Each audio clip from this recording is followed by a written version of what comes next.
1번부터 차근차근 가보도록 하겠습니다. 자, 이제 반의관계 문제 상당히 우리가 반가운 문제죠. 이론서에서나 즉 이론 강의에서나 아니면은 제가 또 이 어휘 특강에서도 이 어휘 간의 관계 이야기할 때마다 나오는 이야기죠. 거의 똑같은 문제가 실제 있기도 하고요. 자, 이때 반의관계의 성격을 물었다는 것은 둘 중에 하나라고 이미 머릿속에 이해하고 있어야 되겠죠. 보통 우리가 설명할 때 중간항이 있느냐 없느냐라는 말을 가지고 중간항이 없는 관계, 이것을 완전한 반대, 바로 지난 2017 국가직에서도 모순이라는 한자의 표기까지도 물었던 창과 방패의 모순 말이에요. 그러니까 오직 둘 중에 하나밖에 없다는 거고요. 반면 반대관계라고 하는 것은 중간항이 있다라고 하는 거잖아요. 중간항이 있다는 건 무슨 말이라고 했죠? 이것은 제3의 경우가 있다 그랬었어요.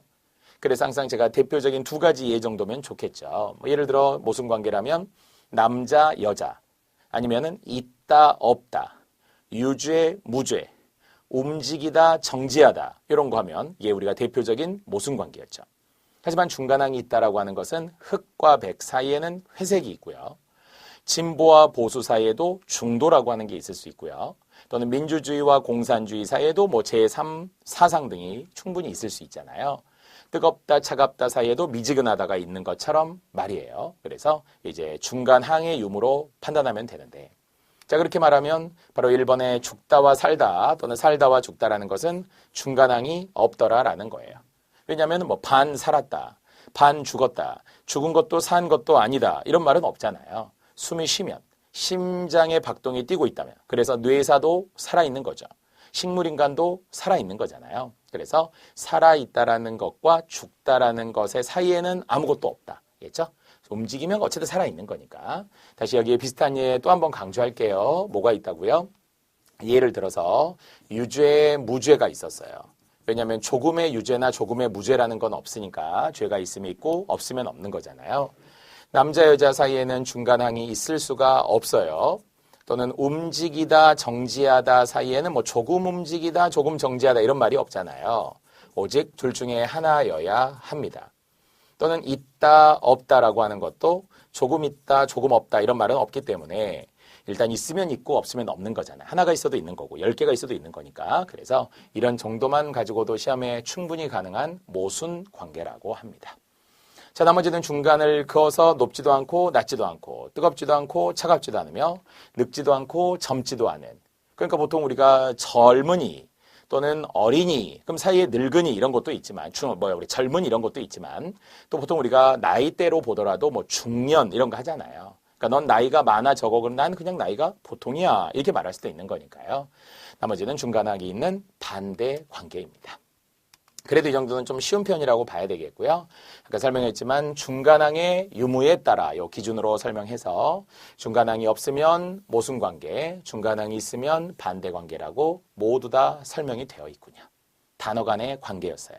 보통 우리가 단어 간의 관계에서 흔한 것은 유의관계, 반의관계, 포함관계, 또는 뭐 인과관계, 상보관계 뭐 이런 다양한 관계들이 있는데요. 그중에 반의관계를 기준으로 하는 설명은 최근 한 3년 전에 국회직 시험에도 출제되기도 했었는데요. 이 정도로 시험에 활용될 가능성은 충분히 있는 문제였습니다. 그리고 우리는 잘 알고 있는 문제였고요.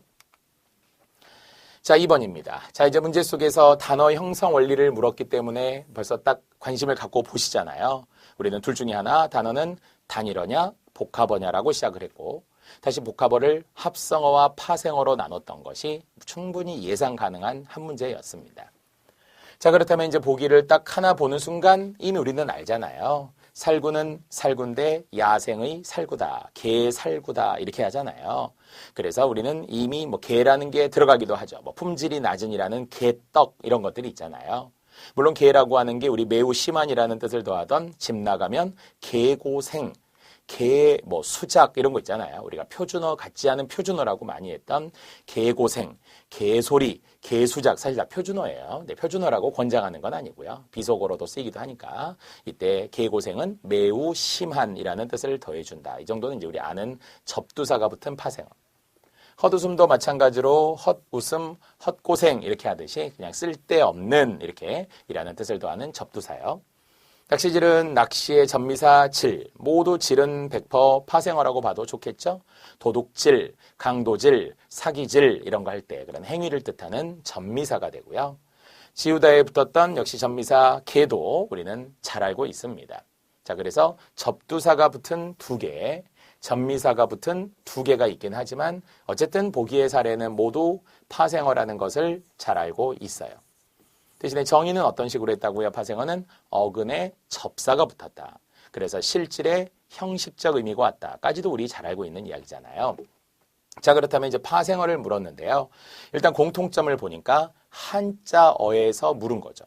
사실 이 취지는 어디서 시작이 된 거예요? 2017 국가직 구급시험, 바로 4월에 치러졌던 국가직 구급시험에서도 강이라는 한자에 접두사를 주면서 이 강이라고 하는 게 의미가 뭐냐.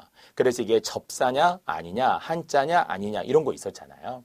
그래서 강이 접두사였었던, 뭐 강하다라는 뜻을 더한다면 강타자, 강한 타자죠.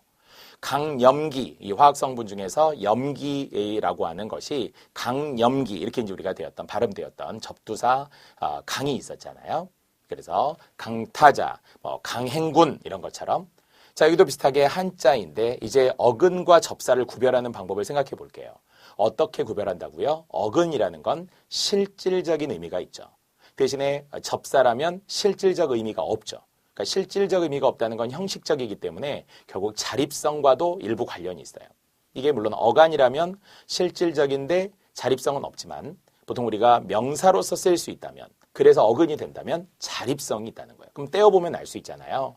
건어물이라고 하는 것이 어와 물이 결합된 어물이라는 거는 대충 알아요. 우리가 물고기 같은 것들, 말려놓은 것들, 이런 것들이 이제 다 건어물이잖아요. 자, 그런데 이제 건을 놓고 보니까 건이 혹시 자립성이 있나요? 독자적으로 쓰이던가요? 그렇지 않다라는 거죠. 이것은 마르다라는 뜻을 더해주기는 하지만 자립성이 없다는 거죠. 얘는 건이라고 하는 게 자립성이 없다. 자립성이 없으면서 이것은 형식적인 의미만을 가지고 있다. 의존적이다. 이제 이렇게 되기 때문에 이것을 접사라고 해야 된다는 거죠.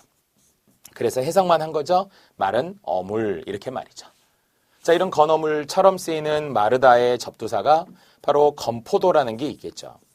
물론 이거는 순화어에 해당이 되긴 하지만 그래도 사전에 있는 건포도, 마른 포도 말이에요. 그래서 뜻을 더해준 거죠. 건, 가자미 이런 해산물들이 이렇게 말려서 이렇게 판매하는 것들, 마른 오징어처럼 많이 있을 거잖아요. 이게 접사였던 거예요. 어떻게 한다고요? 혼자 올 수 없어서. 건 이렇게 올 수 없으니까. 뭐 태극기의 사괴인 건곤감리 이런 걸 말하는 게 아니었고요. 마르다라는 뜻으로서 보았을 때 접사입니다. 자, 그래서 답은 1번의 건어물이 되는 거고요. 하지만 나머지를 한번 구별해 볼게요. 자, 나머지를 보면 금지하는 노래, 곡이라고 하는 것이 여기서는 명사였다는 거잖아요. 물론 접사인 곡이라는 것도 사전에 있기는 하지만 정답을 찾기 위해서는 객관화해야 되기 때문에 금지하는 노래, 금지곡. 아니면 그냥 금지 빼고 곡이라고 우리 하잖아요. 야, 이 곡이 무슨 곡이야? 노래 되게 좋은 건데 어떤 가수가 부른 곡이야? 이거 하잖아요. 먹는 곡이 아닙니다. 그래서 곡 자체가 명사로서 가능하죠. 한자음도 마찬가지로 음이라는 것이 독자적으로 쓰이잖아요. 음이, 소리가 이렇게 이야기하잖아요. 그래서 음과 뜻이 있다. 우리가 독자적으로 쓰이니까 얘도 명사죠. 명사면 다시 한번 자립적이고 실질적인 어근이라는 거고요. 핵폭발의 핵이라고 하는 것도 실제 우리가 핵무기에 쓰이는 핵이라는 단어이잖아요. 학생들이 요즘에 뭐 핵노잼 이런 거 하던데 그 핵노잼은 뭐 사전에는 없는 거니까. 하지만 핵폭발할 때 핵도 역시 핵이라고는 핵무기 할 때 쓰는 핵을 사용하고 이런 것들이 이게 명사였겠죠. 역시 자립적이고 실질적인 의미, 곧 어근과 어근으로 이루어진 합성어라는 거예요. 나머지는 파생어. 대신에 공통적인 건 뭐라고요? 한자로 이루어졌기 때문에 학생들이 종종 질문하거든요. 한자인데 접사인지 어근인지 구별하기 어렵다. 그러면 자립성과 실질성을 보라고 했어요. 자립적으로 쓰일 수 있다면 그것은 명사. 그러나 뜻을 더해주기 위해서만 붙였어. 그때에서는 뜻을 뭔가 자립성으로 쓸 수가 없어. 건인 어물 이런 말이 없잖아요. 말은 어물 이렇게 우리는 풀어서 이야기하겠죠. 그것이 바로 접사라는 겁니다. 그래서 한자어의 접사, 또는 어근을 구별하는 문제가 출제되었으며 역시 우리 이론서에도 그런 한자 접두사 또 접두사의 자격과 성격, 의미 등을 구별해 놓았기 때문에 이론서 더 살펴도 좋습니다. 지금 이야기했어요. 그래서 접사들이 결합된 파생어인 복이었고요. 말은 이라는 뜻을 더하는 자립성이 없는 실질성이 없는 접사였습니다. 비슷한 예로 건포도, 건가자미, 건과자 이렇게 사전에 등재되어 있습니다. 나머지는 실질이었으니까 이렇게 끊어서 보면 금지, 곡, 한자, 핵, 폭발 이런 것들이 독립적으로 쓰이는 명사이면서 명사와 명사가 결합한 합성어가 되겠습니다.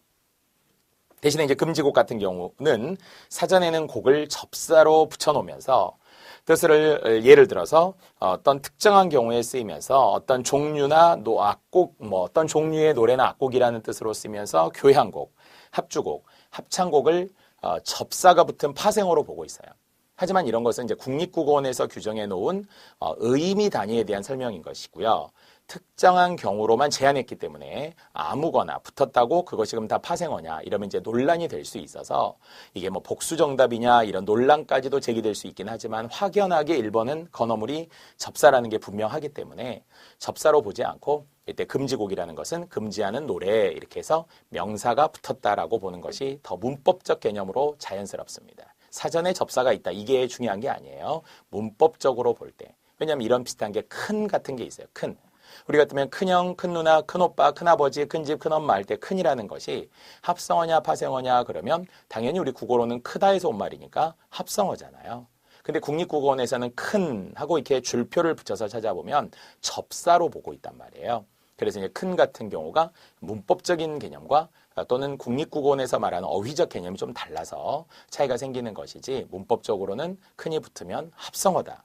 작은 형, 작은 누나, 작은 오빠와도 합성어다. 이렇게 알고 있어야 됩니다. 그래서 논란을 갖기보다는 정답은 1번으로 보고 2번에 곡이 붙은 단어가 접사일 수도 있긴 하지만 명사로서의 자격이 된다면 그것은 합성어라고 보는 게 더 객관적 설명이 될 겁니다.